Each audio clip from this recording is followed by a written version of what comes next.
오늘 여러분과 저는 확신이 없어도 괜찮아 라는 문학작품을 배우게 될 거예요. 얘는요, 수필이에요.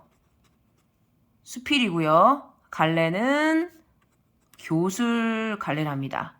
이 교술 갈래 중에서 이 수필이라는 것은 무엇? 경험문학이에요. 경험문학. 경험문학인데 얘는 필자는 글쓴이라는 뜻이에요. 필자의 경험을 통해서 깨달음을 제시하는 거예요. 필자의 경험을 바탕으로, 근데 필자의 경험이라는 것은 여기서 일상적인 경험이에요. 필자의 일상적인 경험을 통해서 깨달음을 제시하는 건데, 자, 다시 여러분들은 수필, 확신이 없어도 괜찮아를 배우게 될 거고, 얘는 교술갈래에 해당하며 일상의 경험을 바탕으로 하여서 깨달음을 제시한다 라는 거 기억하면 되고, 이 경험이라는 건 누구의 경험? 필자, 즉 글쓴이의 경험이라는 거 기억하시면 돼요. 총 여러분들은 8문단을 배우게 돼요.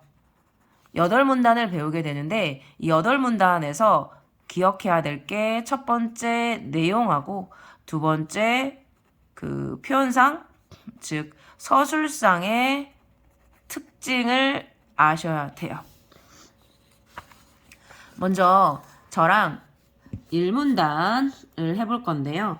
1문단에서 드러나는 내용이랑 그 다음 당연히 두 번째 형식적으로 서술상의 특징을 알아볼 건데, 일단 서술상의 특징을 먼저 말하고자 하자면 인용을 얘기한 건데, 인용을 직접 인용을 해요. 직접 인용을 하는데 책을 직접 인용을 한다는 거 기억하시면 되고요. 그 다음 두 번째 있는 내용은 선생님 이따 체크해 볼게요. 얘처럼. 근데 두 번째 내용은 뭔 얘기를 하냐? 이따 얘기해보고, 얘도 역시나 인용을 해요.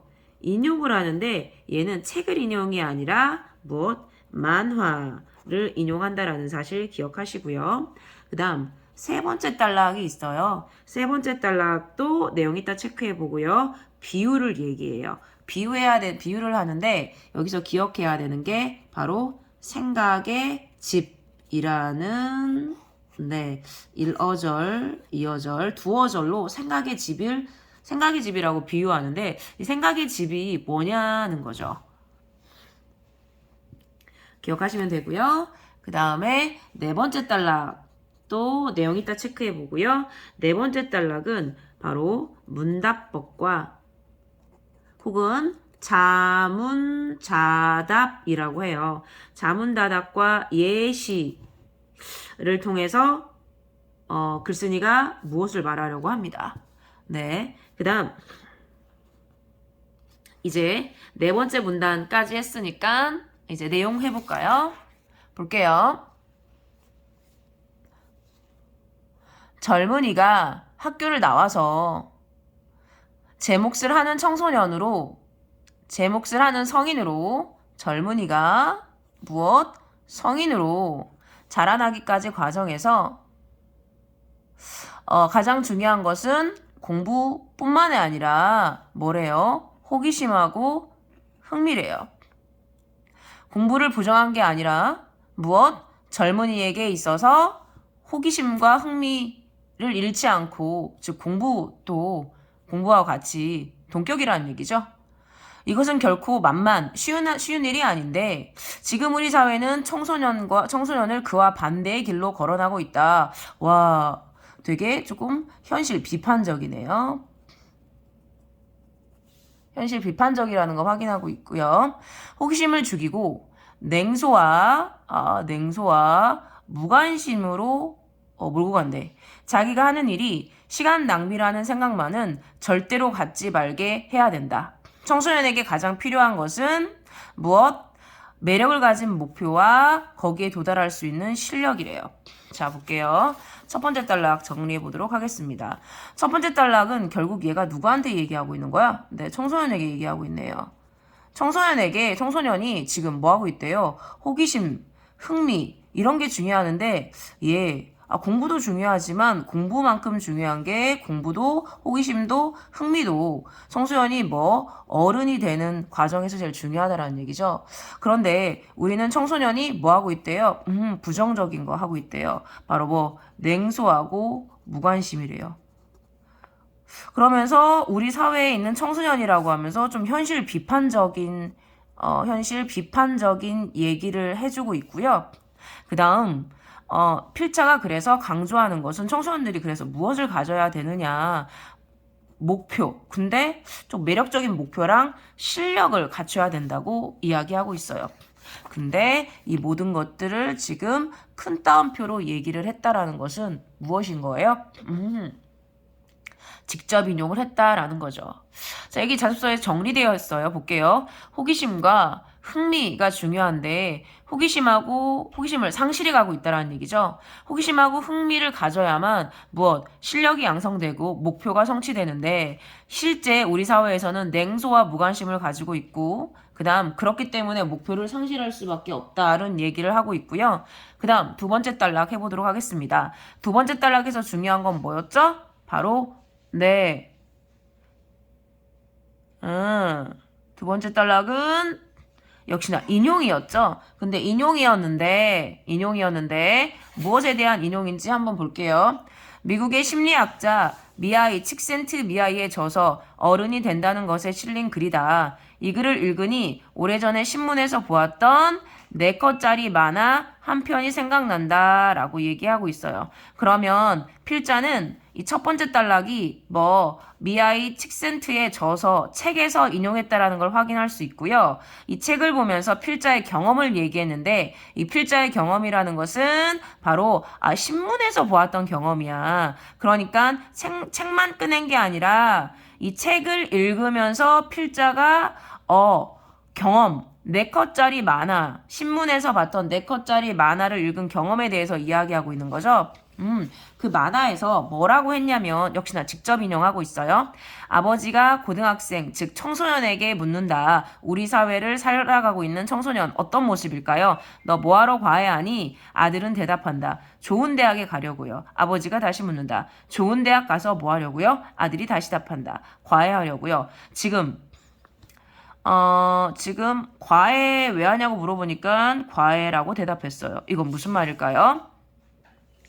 네, 목표가 있다 없다? 목표가 없다. 호기심이 있다 없다? 없다. 네, 두 번째 단락 무슨 얘기했는지 체크해 볼게요. 책을 읽으면서 필자는 자기 경험을 떠올립니다. 어디에서 봤던? 신문에서 봤던 4컷 만화를 떠올리게 되죠. 신문에서 봤던 4컷 만화를 통해서 알 수 있어요. 아버지와 아들의 대화. 기승전결 다 뭘로 시작해서 과외로 시작해서 과외로 끝나요. 자, 삶의 목표가 있다 없다? 삶의 목표가 없고요. 호기심도 없어요. 네, 지성, 즉 R을 추구해요, 안 해요? 안 해요. 그럼 얘는 진짜 뭐예요? 냉소적이고요. 무관심하고 있어요. 네. 계속 할까요? 그럼 첫 번째 단락, 두 번째 단락 했고요. 우린 이제 세 번째 단락 해보도록 할게요.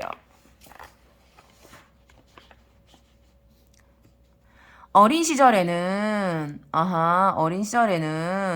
누구나 반짝이는 눈으로 주변 세계를 탐구하고 어른들에게 질문한다. 와, 호기심하고 흥미가 많았대요. 그런데 점차 환경에 익숙해지고 생각의 집 진짜 중요한 거 나왔네요. 표현상의 특징 세 번째 단락에 비유라고 얘기해줬죠. 그렇구나. 그러니까 왜 이렇게 탐구력도 강하고 질문도 강했어. 어린 시절에. 이 고등학생과 달리 이 고등학생이 옛날에는 한국 사회에 살아가는 우리 사회를 비판하는 호기심을 죽이고 냉소와 무관심으로 성장하게 하는 이 고등학생 과거의 어린 시절에는 탐구하고 질문을 했대요. 그러던 녀석이 첫 번째 환경에 익숙하고요. 생각이 정형화되고 이러면서 그러한 지적 탐구 능력과 욕구가 쇠퇴한대요. 성장 과정에서 여러 가지 지식이 딱딱한 형식으로 주입되면서 주입식 교육이라고 하잖아요. 머리에 그냥 넣어 외우게 이런 거. 주입식 교육이 되면서 솟구쳐 오르는 호기심이 줄어들어. 공부가 대입의 수단으로 뭐 한 거야. 수단으로 전락한 고입. 대입.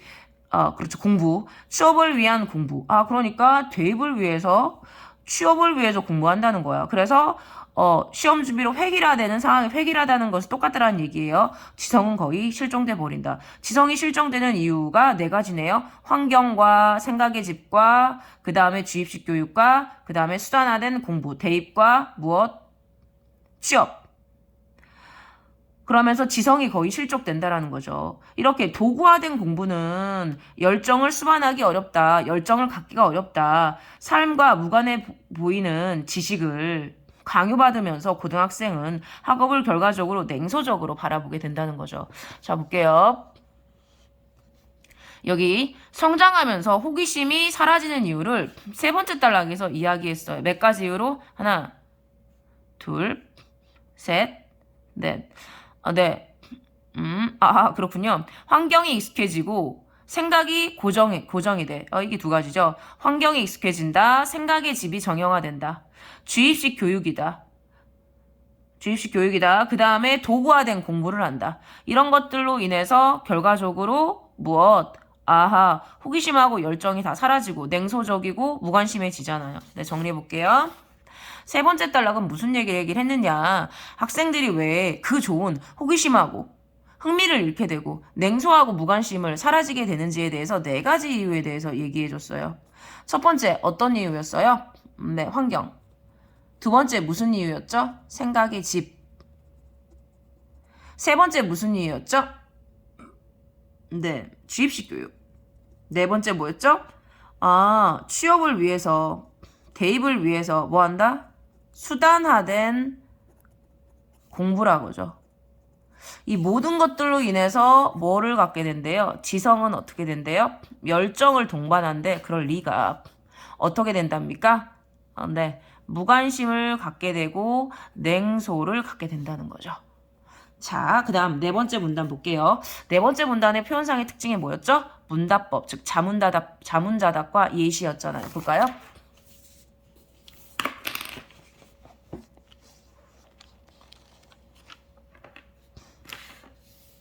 진정한 삶은 어떻게 일어나는가 자문했고요. 관심사를 따라 생각하고 관찰하고 독서하면 지성을 읽어갈 수 있대요. 자문자답하고 있어요. 표현상의 특징. 그 실마리는 우연히 생기기도 한대요. 그러면은 관심사를 따라서 관찰하고 독서하고 지성을 읽어가는데 그게 우연성에 대한 예시를 들겠군요. 미국 우주과학연구소에서 외행성을 연구하는 천문학자 하이디 해멀, 이 여자가 바로 그 여자겠네요. 부모와 여행을 많이 했는데 참을미가 심했대요. 주위를 둘러다 보려고 창밖을 보다가 별자리가 보이기 시작했대요. 그 공부를 하면서 참을미를 잊을 수 있었대요. 그런 습관이 직업으로 이어졌고, 와, 진짜 행운하네. 이렇듯 어릴 때 우연한 경험으로 자신의 적성을 깨닫고 그 길로 한결같이 나가가 큰 업적을 이룬 사람들도 종종 있답니다. 자, 네 번째 단락 정리해 볼게요.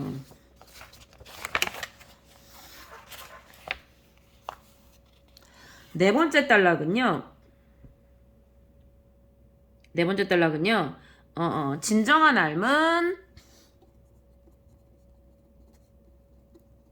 진정한 삶에 대해서 얘기해주고 있고요. 진정한 삶이 어떻게 일어나냐라고 일단은 어떻게 질문했어. 자문했다고요. 자문하고 뭐 했어? 답했어요. 자, 답했죠. 그랬더니 어떻게 일어난답니까? 네. 그러니까 관심사가 있고요. 그 다음 또 생각도 해야 되고요. 독서도 해야 되고요. 관찰도 해야 된대요. 이런 것들이 이어지다 보면은 진정한 삶이 이루어진다라는 거였어요. 이런 것들이 이루어진다면 드디어 뾰뿅뿅 지성이 만들어지는 거죠. 이에 대한 예시를 두고 우연성을 기반으로 하여서 천문학자가 된 무엇? 하이디를 예시를 들어서 설명해 주고 있었어요. 자, 그러면 문답법이 선생님 뭐예요? 자, 문답법은요, 자문자답의 형식으로 말하는 거예요. 자문자답. 문답법은요, 자문자답이고요. 그 다음, 얘는, 물어보면 뭐냐면은, 독자의 흥미를 유발할 수 있어요. 물어봤으니까. 물어보면 당연히 어떻게 독자의 흥미가 생긴다는 점, 그거 기억하시면 돼요. 자, 그러면은, 우리가 이렇게, 확신이 없어도 괜찮아가, 교술문학이고 수필문학인데, 교술은 경험문학이고, 필자가 경험을 바탕으로 해서 깨달음, 즉, 일상적인 경험을 통해서, 교훈을 전달하고 깨달음을 제시하는구나. 총 몇 문단이 있다고? 8문단인데 내용하고 표현, 즉 서술상의 특징을 다 살펴봤습니다. 몇 문단? 4문단을.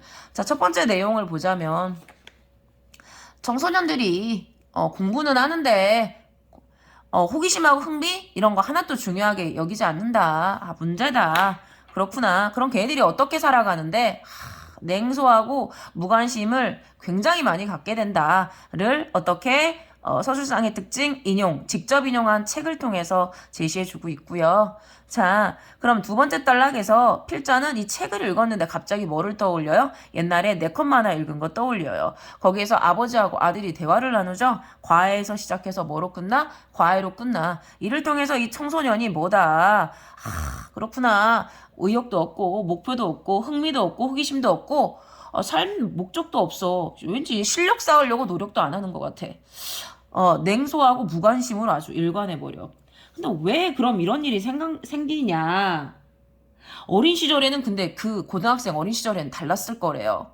바로 근데 4가지 원인으로 인해서 그렇게 됐을 거래요. 4가지 원인은 환경과 바로 뭐였죠? 생각의 집, 사고에 고정화된 거, 그 다음 주입식 교육, 그 다음에 취업과 대입의 수단화가 된 공부였어요.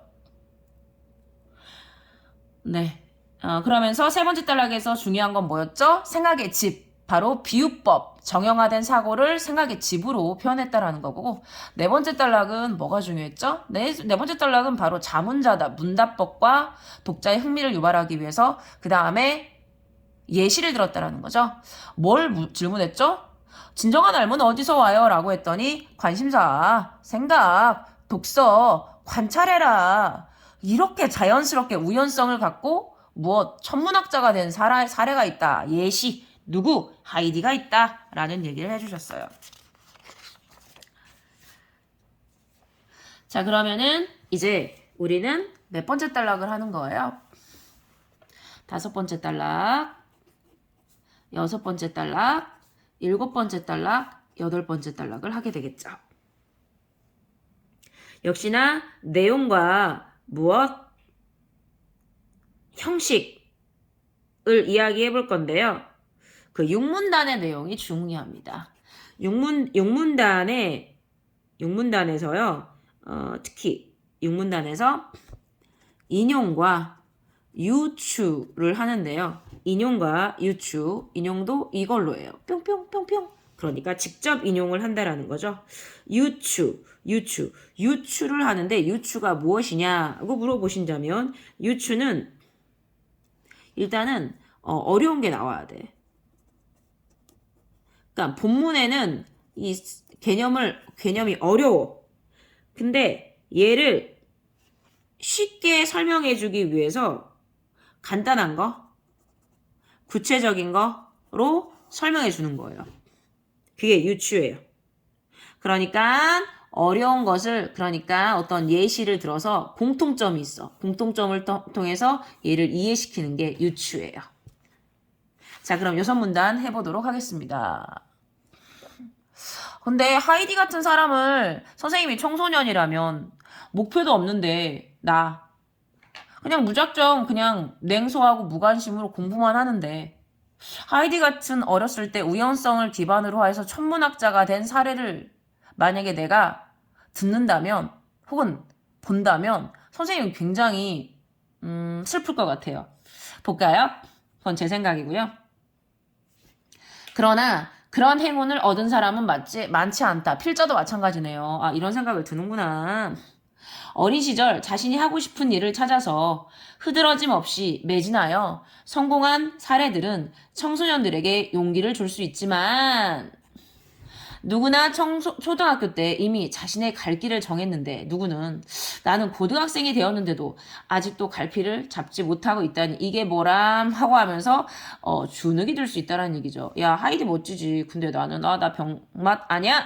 그러나 대학생이나 30대 성인들 가운데서도 정말로 자신이 잘할 수 있는 것을 확신하는 사람은 많지 않다라고 하고 있네요.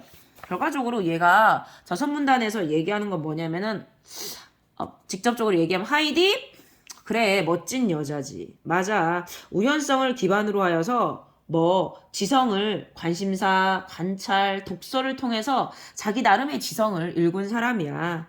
그런데 이런 사람은 있잖아. 얘들아 주눅들지 마. 소수야. 야, 대학생도 30대도 실제 자기가 뭐 해야 되는지를 몰라. 야, 하이디 같은 사람은 극소수뿐이야. 고등학생들아, 청소년들아 주눅들지 마. 자, 이런 얘기를 해주고 있어요. 이건 필자의 생각이고요. 표현상의 서술상의 특징은 네, 5번째 단락에서 기억할 만한 것이 없네요. 그럼 6번째 문단. 조금 어렵다고 얘기했는데 볼까요? 인용과 유추. 유추가 뭐라고요?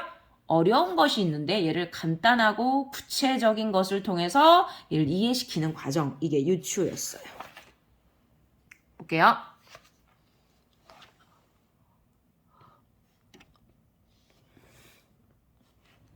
얼마 전 어느 긴급 구호 활동가가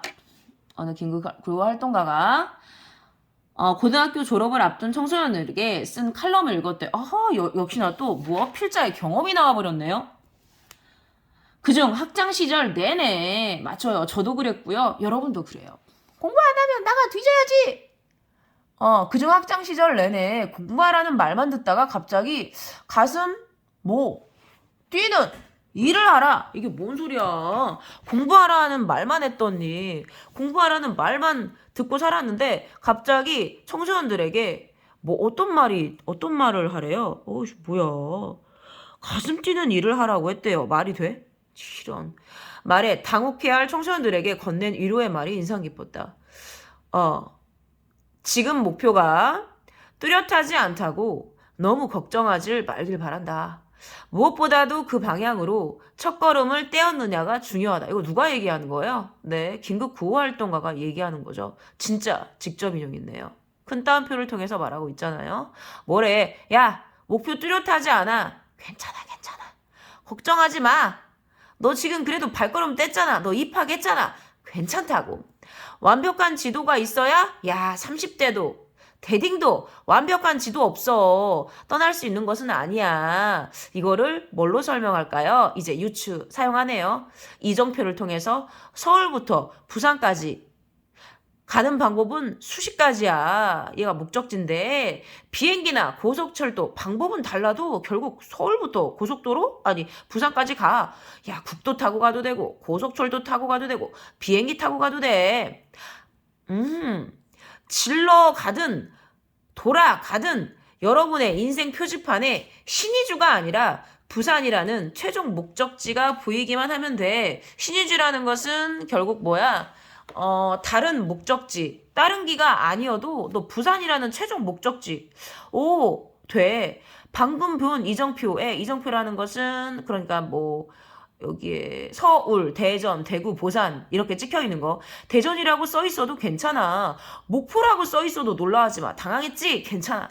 야, 너 잘 살고 있는 거야. 적어도 남행선 상에 있으니까 남행선 따라해볼까요? 남행선. 결과적으로 남행선이라는 것은 네가 지금 길을 가고 있고 남행선 목포와 같은 방향의 길이잖아. 너 목표가 원래 목표 아니었지. 그치? 그러니까 결과적으로 너 지금 내려가는 길이잖아. 내려가는 길에 목표 있는 거야. 내려가는 길에 대전 있는 거야. 넌 근데 중요한 건 내려가는 길이잖아. 결국 네 목표. 부산이라는 목표. 그러니까 너 부산이라는 목표를 위해서는 내려가는 길이잖아. 그 길 위에서 대전도 만나고 목표도 만날 거야. 목표가 아니라. 그런데 너는 중요한 건 내려가고 있다라는 얘기지. 그 과정에서 목표가 있어도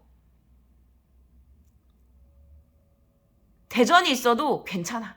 너 틀린 거 아니야. 라고 하면서 진짜 긴급 구호 활동가가 청소년들에게 위로를 하고 있다라는 사실 여러분들이 확인하고 계십니다. 자, 여러분들이 지금 6번째 문단을 통해서 여섯 번째 문단이요. 6번째 문단 체크하도록 하겠습니다. 6번째 문단에서 누가 긴급 구호 활동가가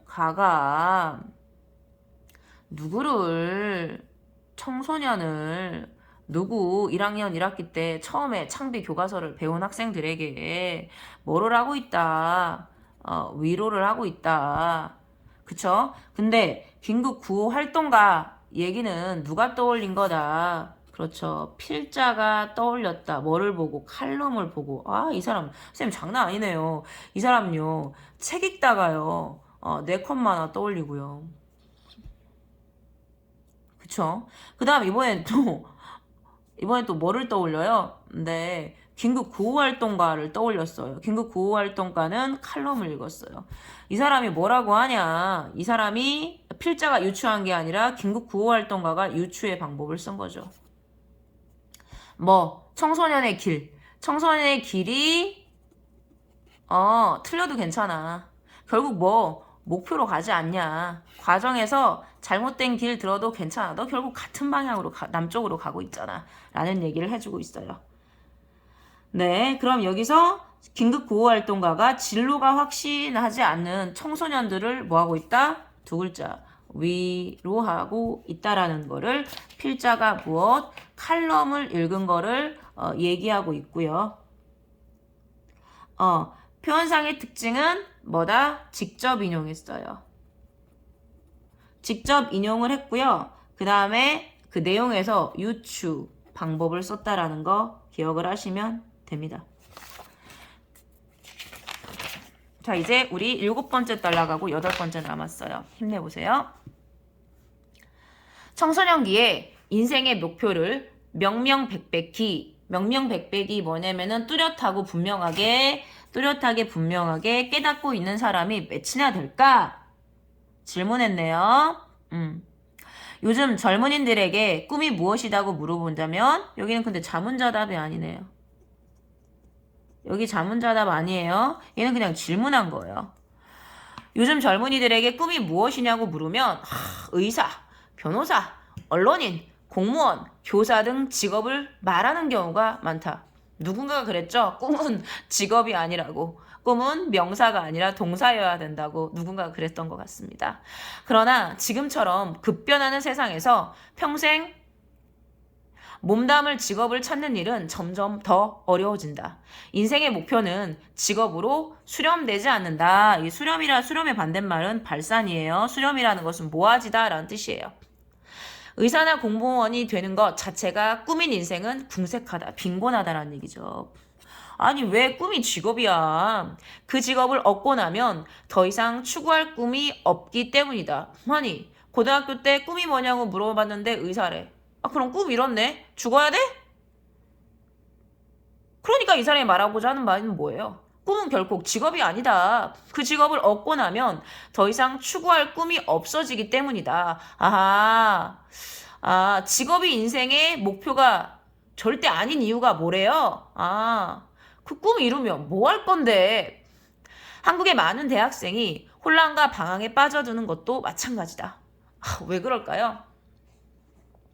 똑같은 맥락이죠. 서울대가 목표였어. 그럼 서울대 입학하면 뭐 할 건데? 그럼 꿈이 없는 거잖아. 대학 입학을 목표로 삼고 열심히 공부하던 고등학생들이 목표를 이루고 나면 이후에 무엇을 해야 할지 갈피를 잡지 못하고 불안해한다. 왜? 아니, 인생의 목표가 뭐였어? 서울대였어. 그런 학생들 진짜 많아요. 그런데 목표를 이뤘는데 이제 꿈이 없잖아. 그러니까 갈피를 못 잡고 불안하는 거죠.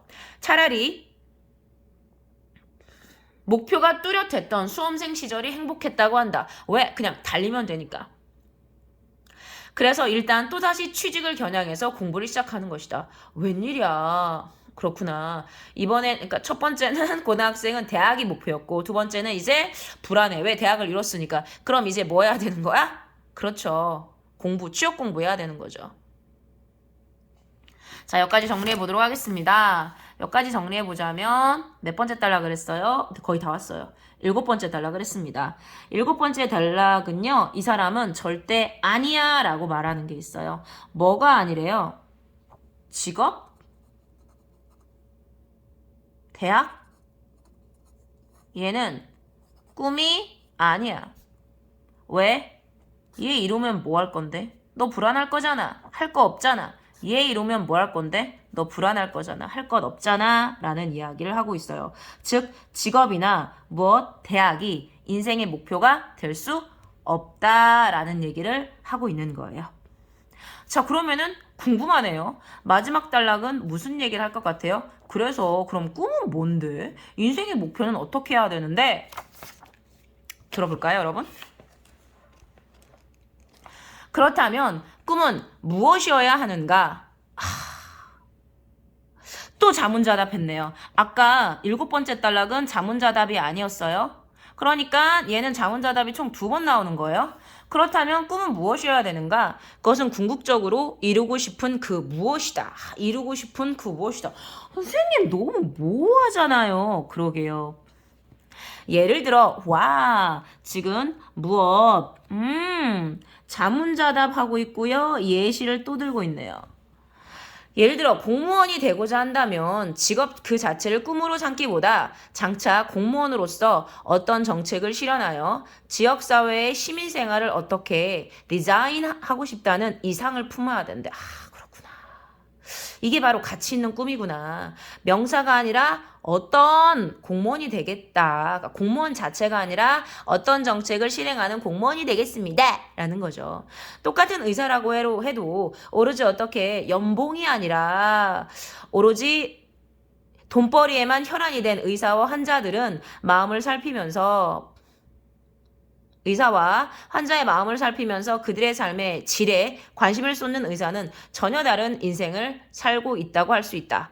가치 있는 삶을 꿈으로 갖기 위해서는 진정 중요한 것과 중요하지 않는 것을 분간하는 기준을 정해야 된다. 이는 청소기의 적성검사 못지않게 중요하대. 그 표대를 확인했다면 전공이나 직업에 대한 확신이 다소 불투명해도 상관없다. 괜찮다. 이미 우리의 꿈은 어떤 전공이나 직업에 머무르지 않으며 그 꿈을 실현하는 길은 여러 갈래로 나와 있기 때문이다. 삶의 궁극적인 목표가 분명한 사람은 얼핏 눈에 잘 띄지 않는 비좁은 샛길을 찾아내고 없는 길도 뚫을 수 있다. 그 과정에서 부딪히는 난관에 좌절하지 않고 실패를 무릅쓰고 계속 전진하는 힘도 바로 그런 열정에서 솟아나온다. 열정에서 시작해서 열정으로 끝났네요. 네, 진정한 꿈의 의미와 가치 있는 삶의 목표에 대해서 이야기를 해줬고, 자, 이게 정리된 거 한번 볼게요. 자, 진정한 꿈의 의미는 명사다 아니다. 명사가 아니래요. 결과적으로 궁극적으로 이루고 싶은 무엇에 대해서 이야기하고 직업 그 자체가 아니라 직업을 통해서 무엇을 이루어야 되는가? 공무원? 무엇을 이루어야 되는가? 의사? 삶의 질 환자들. 가치 있는 삶을 꿈으로 갖기 위한 조건이 뭐래요? 이거래요, 조건. 진정 중요한 것과 중요하지 않은 것을 분간할 줄 알아야 된대요. 삶의 궁극적인 목표를 분명히 함으로써 뭐가 생기는 거예요? 열정이 생긴다라는 거죠. 중요한 것과 중요하지 않은 것을 구분을 하면 삶의 목표가 생기고 열정이 생기고 동시에 어려운 일이 부딪혔을 때도 다른 길로 갔었을 때도 부산 가야 되는데 목표로 간다고 치면은 중요한 것과 중요하지 않은 것을 구분한 사람은 나 그래도 내려가고 있잖아. 난 열정을 갖고 있어. 직진! 이러는데, 그래. 그래. 나 취업해야 돼. 서울대가 목표야. 라는 사람은, 중요한 것과 중요하지 않은 것을 목표로 하고 있지 않고, 그쵸? 동사형. 내가 직업이, 대학이 목표이기 때문에 궁극적으로 이루고 싶은 무엇인가가 없어. 그러면 당연히 어떻게? 그렇죠. 열정이 안 생기고, 어려운 일이 생겼어? 그럼 뭐 할까요? 안 해! 라고 하는 거죠. 자, 그러면은 선생님하고 마지막으로 정리 한번 해보도록 하겠습니다. 자, 이렇게 해서 와! 일단 창비가 일단은 끝났어요. 자, 내용 정리를 한번 해보자고요. 자, 볼게요. 짜란짠짠짜잔.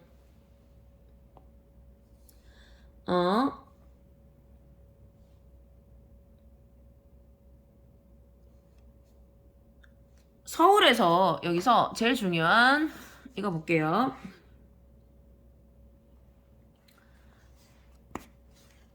용문단이 중요하니까 해볼게요.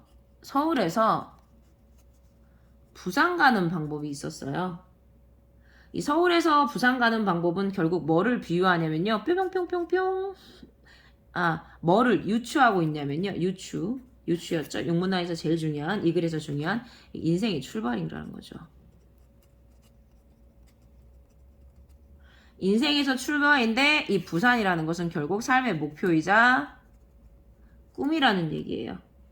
근데 이 꿈을 이루는 방법을 얘기해줬어. 방법이 되게 많이 얘기해줬어.